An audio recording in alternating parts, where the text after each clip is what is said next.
Hello students, हम lecture 15 में बात कर रहे थे एग्जाम्पल 3.2 के पार्ट ए की। तो इसमें हमने डिस्कस कर लिया था कि इलेक्ट्रॉन की ड्रिफ्ट स्पीड इतनी कम होती है, फिर भी जो इलेक्ट्रिक करंट है पूरे सर्किट में इमीडिएटली एस्टेब्लिश कैसे हो जाता है। तो इसके कॉन्सेप्ट में हमने बात की थी कि जो इलेक्ट्रिक करंट है वो सर्किट में लोकल इलेक्ट्रॉन्स के ड्रिफ्ट के कारण होता है, ना कि एक एंड से इलेक्ट्रॉन्स कंडक्टर के दूसरे एंड पर पहुंचेंगे उसके कारण इलेक्ट्रिक फील्ड होता है। ऐसा नहीं है, उसके लिए इंतजार करने की जरूरत नहीं है। एक एंड से दूसरे एंड पर पहुंचेंगे उसके कारण तो करंट फ्लो होगा ही होगा, लेकिन इमीडिएटली करंट जो फ्लो होता है वो लोकल इलेक्ट्रॉन्स के ड्रिफ्ट के कारण फ्लो होता है।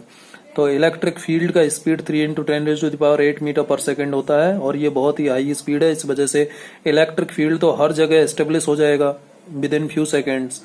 सर्किट में कंडक्टर के पूरे क्षेत्र में इलेक्ट्रिक फील्ड इमीडिएटली एस्टेब्लिश हो जाएगा इसकी हाई स्पीड के कारण, और उस वजह से क्या होगा, ये लोकल इलेक्ट्रॉन्स को ड्रिफ्ट करेगा।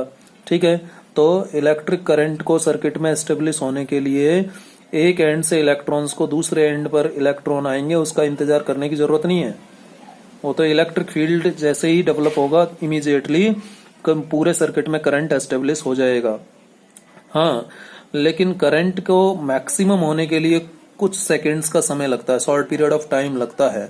Current in the circuit becomes steady यानी maximum after a short period of time, यानी कांस्टेंट होता है। ऐसा नहीं है कि जैसे ही स्विच ऑन किया तुरंत करंट कांस्टेंट मैक्सिमम हो जाएगा, उसको मैक्सिमम होने में टाइम लगता है, लेकिन स्विच ऑन करोगे तो इमीडिएटली करंट जो है सर्किट में एस्टेब्लिश हो जाता है because of the high speed of electric field which will establish throughout the conductor immediately because of high speed of electric field।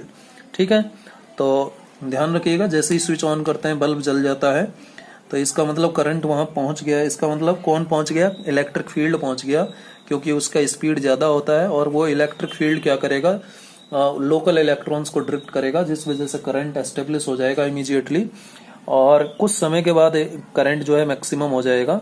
ठीक है, तो इलेक्ट्रॉन्स एक कंडक्टर के एक एंड से दूसरे एंड पर जाएंगे, केवल इस वजह से करंट नहीं होता है, लोकल इलेक्ट्रॉन्स के ड्रिफ्टिंग के कारण भी करंट होता है। तो ये बात हो गई इसमें। अब 3.2 का बी पार्ट हम डिस्कस करते हैं। 3.2 के बी पार्ट में क्या कह रहा है वो, द इलेक्ट्रॉन ड्रिफ्ट अराइजेज, जो इलेक्ट्रॉन का ड्रिफ्ट है arises due to the force experienced by the electron. Electron drift क्यों करते हैं भाई? क्वेश्चन क्या है कि electron drift arises due to the force experienced by electron. भाई इलेक्ट्रॉन्स फोर्स एक्सपीरियंस करते हैं, क्यों? क्योंकि इलेक्ट्रॉन्स कहाँ पर रखे हुए हैं? इलेक्ट्रिक फील्ड में। और इलेक्ट्रिक फील्ड कहाँ आया? कंडक्टर के। देखिए, ये जब बैटरी हमने जोड़ी तो कंडक्टर के अक्रॉस इलेक्ट्रिक फील्ड डेवलप हो गया और इस इलेक्ट्रिक फील्ड ने इस इलेक्ट्रॉन्स को फोर्स एक्सपीरियंस करवाया। कौन सा? Electric force. ठीक है, वो फोर्स एक्सपीरियंस होता है, but force should cause acceleration. तो फोर्स के कारण ये इलेक्ट्रॉन्स एक्सिलरेट होने चाहिए, होते भी हैं, इसमें कोई संदेह नहीं है। जैसे ही इनको इलेक्ट्रिक फोर्स मिलता है इनको एक्सिलरेशन मिलता है। हमने निकाला था F = ma, फिर F को E × E लिखा था और A का वैल्यू आ गया था E × E। इसमें A का वैल्यू क्या आया था? देखिए, ये इस फॉर्मूले से हमने निकाला था ma, F को लिखा था E × E = ma। तो इतना एक्सिलरेशन A बराबर क्या आ गया? E/m। इस एक्सिलरेशन से इलेक्ट्रॉन एक्सिलरेट होता है, ये इसमें तो कोई संदेह नहीं। Why then do the electron acquire a steady average drift speed? फिर भी इलेक्ट्रॉन्स के पास एवरेज ड्रिफ्ट स्पीड क्यों होती है, एक्सिलरेटेड मोशन क्यों नहीं होती? तो इसका कारण क्या हो सकता है? देखिए भाई, जब इनको इलेक्ट्रिक फील्ड एक्सपीरियंस होगा इलेक्ट्रॉन्स को, तो इलेक्ट्रॉन एक जगह से दूसरे जगह जाएंगे तो इलेक्ट्रॉन्स अपने आयंस के साथ, एटम ऑफ इलेक्ट्रॉन्स के साथ, जो पॉजिटिव आयंस है उनके साथ क्या करेंगे? फ्रीक्वेंट कॉलिजन करेंगे, बार बार कॉलिजन होगी। जब इलेक्ट्रॉन्स के बीच में बार बार कॉलिजन होगी तो कभी एक इलेक्ट्रॉन की ड्रिफ्ट स्पीड बढ़ जाएगी, दूसरे इलेक्ट्रॉन की ड्रिफ्ट स्पीड कम हो जाएगी। तो ड्रिफ्ट स्पीड का कभी बढ़ना कभी कम होना, तो फिर उससे जो एवरेज वैल्यू आएगी इलेक्ट्रॉन्स की ड्रिफ्ट स्पीड की, वो एवरेज एक फिक्स वैल्यू आएगी। कांस्टेंट वैल्यू ले लेते हैं, स्टडी वैल्यू ले लेते हैं। इसलिए इलेक्ट्रॉन्स जो है कैसी ड्रिफ्ट स्पीड एक्वायर करते हैं? Study average drift speed acquire करते हैं। Why do the electrons acquire a steady average drift speed? Because of frequent collisions taking place among electrons, positive ions and atom of electrons.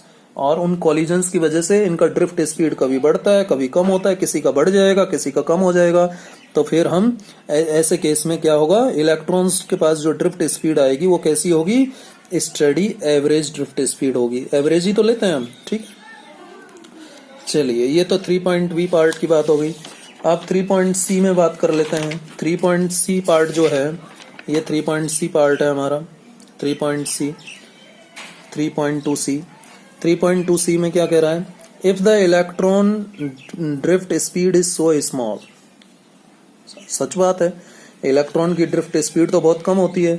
हमने निकाला था कि लगभग 1.5 ampere current के लिए जो इलेक्ट्रॉन की ड्रिफ्ट स्पीड आई थी, क्या निकाली थी हमने, जब करंट का वैल्यू हम I is equal to 1.5 ampere लेते हैं तो जो इलेक्ट्रॉन्स की ड्रिफ्ट स्पीड थी वो 1.1 मिलीमीटर पर सेकेंड आई थी।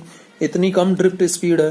If the electron drift speed is so small and the electron charge is small, drift speed तो स्मॉल आ ही रही है और चार्ज भी स्मॉल होता है, फिर how can be still obtain large amount of current in a conductor. फिर भी हमें कंडक्टर में लार्ज करंट क्यों मिल जाता है भाई, इलेक्ट्रॉन के पास ना तो चार्ज ज्यादा है, चार्ज भी स्मॉल होता है और इलेक्ट्रॉन की ड्रिफ्ट स्पीड भी स्मॉल है, फिर भी जो कंडक्टर है उसमें जो करंट का वैल्यू है वो लार्ज अमाउंट का क्यों होता है, ये प्रश्न है। तो लार्ज अमाउंट ऑफ करंट किसकी वजह से होता है, हायर इलेक्ट्रॉन नंबर डेंसिटी।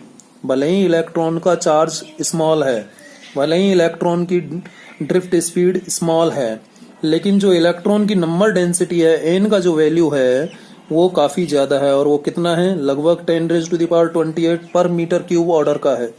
किस ऑर्डर का है, 10⁻28 पर मीटर क्यूब ऑर्डर का है। और ये हमने निकाला था फर्स्ट एग्जाम्पल में।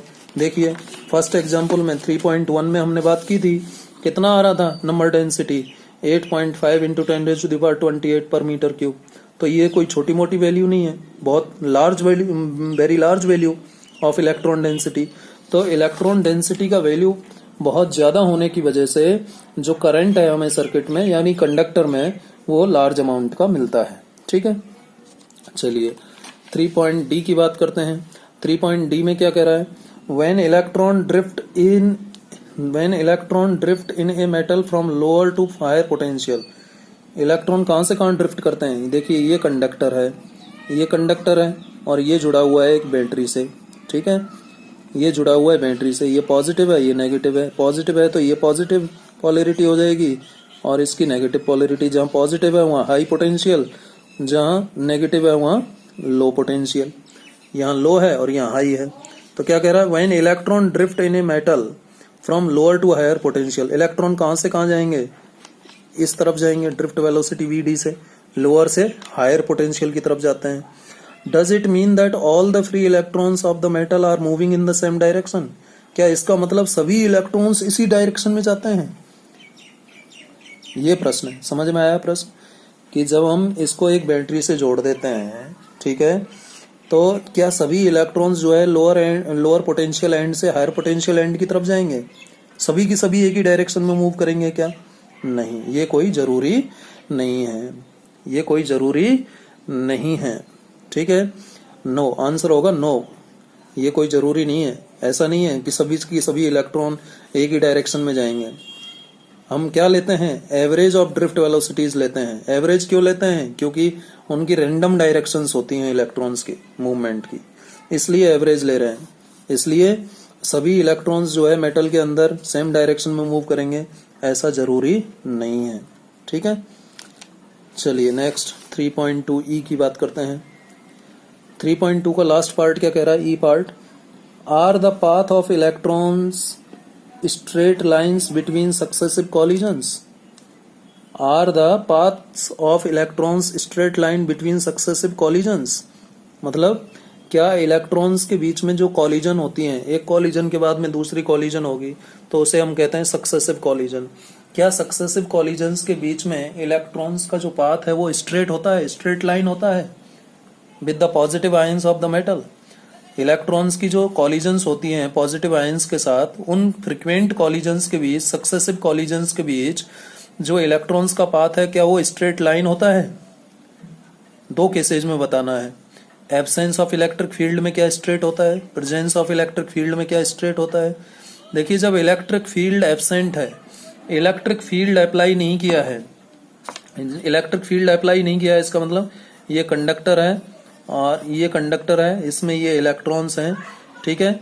इस समय इलेक्ट्रॉन इलेक्ट्रॉन के बीच जो कॉलिजन्स होंगी, तो बिटवीन टू सक्सेसिव कॉलिजन्स जो पाथ होगा इलेक्ट्रॉन्स का वो स्ट्रेट होगा जब इलेक्ट्रिक फील्ड का वैल्यू 0 है, ठीक है। लेकिन जब इलेक्ट्रिक फील्ड की प्रेजेंट में इस कंडक्टर को रखा जाता है, जब इलेक्ट्रिक फील्ड की प्रेजेंस में इस कंडक्टर को रख दिया जाता है, ठीक है, इलेक्ट्रिक फील्ड की प्रेजेंस में जब इलेक्ट्रॉन्स को रख देंगे तो कैसा पाथ आएगा भाई इलेक्ट्रॉन्स का, इलेक्ट्रॉन्स की सक्सेसिव कॉलिजन्स के बीच में जो पाथ आएगा, ठीक है, इलेक्ट्रॉन्स का वो कैसा हो जाएगा, कर्व्ड आएगा, क्योंकि इलेक्ट्रिक फील्ड लाइन हमेशा कर्व्ड होती है। तो जब प्रेजेंस ऑफ इलेक्ट्रिक फील्ड है, इलेक्ट्रॉन्स की इलेक्ट्रिक फील्ड की प्रेजेंट में तो कर्व्ड आता है, और इलेक्ट्रिक फील्ड एब्सेंट है, इलेक्ट्रिक फील्ड प्रेजेंट नहीं है, तो पाथ कैसा आएगा, स्ट्रेट आएगा, ठीक है। भाई कर्व्ड कौन बनाएगा उसको, इलेक्ट्रिक फील्ड ही तो बनाएगा, ठीक है। तो जब इलेक्ट्रिक फील्ड मौजूद ही नहीं है तो वो स्ट्रेट मूव करेगा, और जब इलेक्ट्रिक फील्ड मौजूद है तो वो कर्व्ड पाथ में मूव करता है, ठीक है। इसलिए हम एवरेज, इससे ऊपर वाले प्रश्न का आंसर भी यहाँ से फिर निकल के आ रहा है कि एवरेज क्यों लेते हैं हम ड्रिफ्ट स्पीड का, इसीलिए लेते हैं कि रैंडम डायरेक्शंस में इलेक्ट्रॉन्स ओरिएंट होते हैं, ठीक है। इसलिए कोई जरूरी नहीं है कि सभी इलेक्ट्रॉन्स जो है सेम डायरेक्शन में मूव करेंगे, ठीक है। चलिए इससे आगे बात करते हैं, एग्जाम्पल 3.3 की बात करेंगे। लीजिए एग्जाम्पल 3.3 क्या कह रहा है। एग्जाम्पल 3.3 ये भी एनसीईआरटी का ही है। N electric toaster, N electric toaster क्या है, एक इलेक्ट्रिक टोस्टर है, दिखाई दे रहा है सबको। An electric toaster uses nichrome, एक इलेक्ट्रिक टोस्टर में नाइक्रोम का वायर है, किसके तौर पर, हीटिंग एलिमेंट के तौर पर। जो इलेक्ट्रिक टोस्टर होता है उसमें हीटिंग एलिमेंट कौन है, nichrome. When a negligibly small current passes through it, जब इससे बहुत स्मॉल करंट पास होता है, its resistance at room temperature, यानी रूम टेम्परेचर का मतलब 27 degree Celsius, is found to be 75.3 ohm, ठीक है। एक इलेक्ट्रिक टोस्टर है और उसमें नाइक्रोम वायर है, नाइक्रोम हीटिंग एलिमेंट के तौर पर लगा हुआ है। अब जब एक स्मॉल करंट इससे पास होता है, किससे, टोस्टर से यानी नाइक्रोम से, तो जो रेजिस्टेंस है रूम टेम्परेचर पर इस नाइक्रोम वायर का वो कितना पाया जाता है, it is found to be 75.3 ohm, 75.3 ohm, ठीक है। When the toaster is connected to 230 volt supply, लेकिन जब टोस्टर को 230 वोल्ट सप्लाई से जोड़ दिया जाता है तो current settles after a few seconds, कुछ समय के बाद, कुछ सेकेंड्स के बाद करंट सेटल हो जाता है और उसकी मैक्सिमम वैल्यू, स्टडी वैल्यू आ जाती है इतनी 2.68 एम्पियर, ठीक है। जब हम 230 वोल्ट सप्लाई से जोड़ते हैं तो कुछ समय के बाद करंट, मैक्सिमम करंट इतना हो जाता है, इतना सेटल हो जाता है।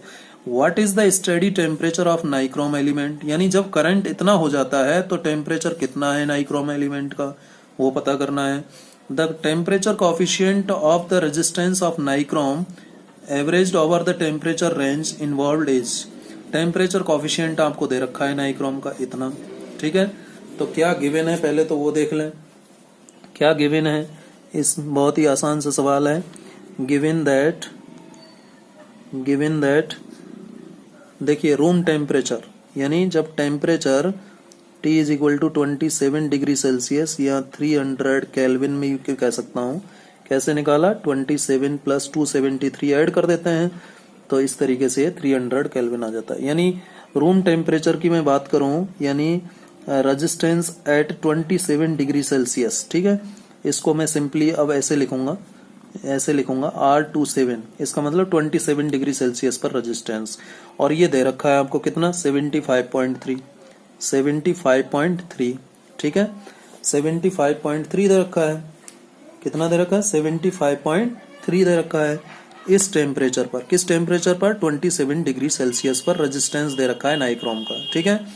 अब टोस्टर को जोड़ दिया किससे, 230 वोल्ट सप्लाई से, तो करंट कुछ समय के बाद इतना हो जाता है, तो जब टोस्टर को हम जोड़ देंगे किससे, 230 वोल्ट सप्लाई से, तो करंट इतना हो जाता है, तो उस समय उसका रेजिस्टेंस कितना होगा, ये निकालने के लिए व्हेन लिखते हैं, when toaster is connected to 230 volt supply. ठीक है, तो क्या होगा, करंट कितना हो जाता है उसमें, मैक्सिमम इतना हो जाता है। ठीक है, तो रेजिस्टेंस कितना होगा फिर इस टेम्परेचर, अब इस समय कुछ टेम्परेचर भी बढ़ रहा होगा ना टोस्टर का, तो जब 230 वोल्ट सप्लाई से जोड़ा तो करंट इतना मैक्सिमम हो गया, तो इस करंट पर टेम्परेचर क्या है वो तो हमें पता करना है, what is the study temperature. ठीक है, तो रेजिस्टेंस क्या होगा उस टेम्परेचर पर, टी तो हमें पता करना है, लेकिन रेजिस्टेंस क्या होगा, आर इज इक्वल टू क्या होता है, वी अपॉन आई, और वी कितना है 230, वी कितना है 230, और आई कितना है 2.68, तो 230 अपॉन 2.68 इसको सॉल्व करेंगे तो अप्रोक्सीमेटली 85.8 ओम आ जाएगा, यानी आर टी का वैल्यू आ गया। आर 27 75.3 ओम है। ठीक है, ये दे रखा है आपको, और आर टी आपने निकाल लिया। अब टी का वैल्यू मुझे चाहिए, एल्फा दे रखा है, टेम्परेचर कोफिशिएंट कितना दे रखा है 1.70 इंटू 10⁻⁻⁴ डिग्री पर डिग्री सेल्सियस। ठीक है, तो जानते हो आप RT2 इज इक्वल टू क्या होता है, RT1 फॉर्मूला याद आ रहा होगा आपको, into 1 plus alpha T2 minus T1, यही तो होता है। अब T1 इज इक्वल टू कितना है 27 डिग्री सेल्सियस, और T2 कितना मान लिया है हमने, T डिग्री सेल्सियस रखिए, RT हो जाएगा इज इक्वल टू R27 हो जाएगा, 1 प्लस एल्फा T2 की जगह क्या रखना है T, और T1 की जगह 27। ठीक है, ये रखा। अब यहाँ से T का वैल्यू निकालना है, तो इसको मैं ऐसे लिख देता हूँ, RT is equal to R bracket open कर लो, एल्फा R27 T माइनस 27, ये हो जाएगा, और RT minus R27 is equal to alpha R27 T minus 27, ये आ जाएगा। अब यहाँ से मैं T माइनस 27 की वैल्यू निकाल लूँ, क्या आ जाएगा, RT minus R27 upon RT minus R27, और ये नीचे चला जाएगा एल्फा R27, यही तो आएगा। तो यहाँ से T minus 27 is equal to RT क्या है 85.8 है या नहीं, RT 85.8 है, ये दे रखा है, निकाला था हमने, और R27 कितना दे रखा था माइनस 75.3, ये दे रखा था, और एल्फा हमें दे रखा है 1.70 इंटू 10⁻⁴ माइनस 4। ठीक है, माइनस 4 ये एल्फा है, और R27 कितना है 75.3। जब इसको सॉल्व करते हैं भाई, तो ये लगभग T माइनस 27 सॉल्व करके देखिएगा, ये आ जाएगा 820 डिग्री सेल्सियस। तो यहाँ से T का वैल्यू क्या आ जाएगा, 27 इधर आएगा तो 827 डिग्री सेल्सियस। तो करंट जब 2.68 एम्पियर हो जाता है टोस्टर का, तो टेम्परेचर कितना होगा उसका 827 डिग्री सेल्सियस, 827 डिग्री सेल्सियस। समझ में आया? तो आसान सा है, इस फॉर्मूले की हेल्प से करना है आपको, कर सकते हैं, आई थिंक देखिएगा करके। चलिए नेक्स्ट क्वेश्चन की बात।